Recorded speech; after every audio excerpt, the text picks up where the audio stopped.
Hey everyone, I hope that your spring break is off to a wonderful start.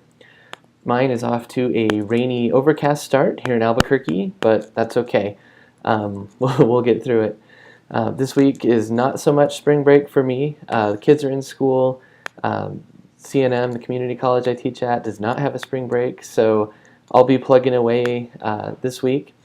This afternoon, I'm going to post to the class blog. I've really enjoyed reading all of your posts on Julian Lim's work, Porous Borders. I found it to be a fascinating read, as most of you did as well. It really does kind of present us with a unique interpretive angle, one that I think if I had this to do over again, I think I would have given Rachel St. John's book a week and this one two, rather than the other way around. But again, sometimes when you're looking at things from the beginning, it's hard to see what's going to maybe need the most time. I think that because, as so many of us pointed out, St. John's book is excellent. It's an excellent reference book, great for understanding how the Western border came to be in all sorts of ways. But it tends to be a work of synthesis. It tends to be something that, as I just mentioned that word, reference, it's a reference book. A little bit more than something like Porous Borders, which really presents us with a certain perspective, a certain argument, and so on. So, again, I really enjoyed thinking about some of the ways that my own research on the New Mexico-Chihuahua border has missed some of the things that Julian Lim was able to really bring out.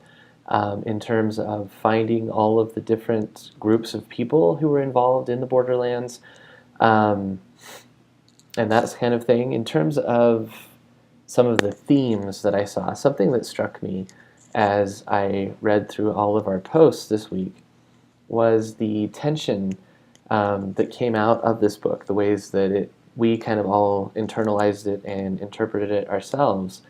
There was something of a tension between emphasizing the conflict, the racism, the discrimination, the hate, versus emphasizing the border as a place of coming together, as a place of hope, especially for the case of African Americans who were escaping Jim Crow. That was one major example there. I was also happy to see that Blackdom, New Mexico, came into the book. If you don't know about the community of Blackdom, ask me about it. I can give you more information. It appears on page 60. I know that because I was just looking. But again, seeing the situation on the border, this multicultural borderlands as a place of coexistence, despite the struggles.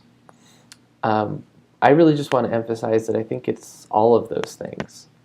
And that's something that can maybe be difficult as we study history, especially as we study the borderlands, and maybe for better or worse, or whatever it is in our current kind of polarized political climate.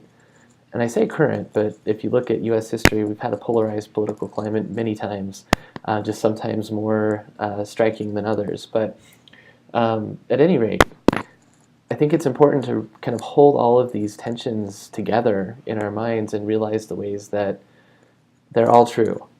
That sometimes hate, discrimination, and conflict, even structural discrimination, discriminatory laws, have forged the kinds of communities that people have made. I think it was Reyes that pointed out that with intensified laws come these migratory backdoors that Julian Lim talked about. The reason that the title is Porous Borders rather than something like solid borders or controlled borders. There are always these multiple things going on all at the same time. And so I guess maybe the thing that I took away, for whatever it's worth to the rest of you, and I'll write maybe more about this in the blog, but I think I might kind of comment on how this is kind of, Lim's work has got me thinking differently about some research that I've done. But I think something that Lim's done for us is to help us understand the ways that racial difference and law came together, especially in El Paso and Juarez, to simultaneously solidify differences while also creating multicultural communities on the border. And again, that's something they seem like all of those things would be at odds with each other. But if we look at existing communities, the way things are, I think we'll realize they're not. Or if they are, that's something just to recognize and understand that some of those tensions have formed the kinds of communities that we live in today. I may be rambling a little bit now, so I'll stop. But again, I wanted to tell you, have a great spring break. I'm toying with the idea of offering an extra credit assignment if you want to take advantage of that during the break. I should have that up by the end of the day or early tomorrow morning at the latest, if that's something you're interested in.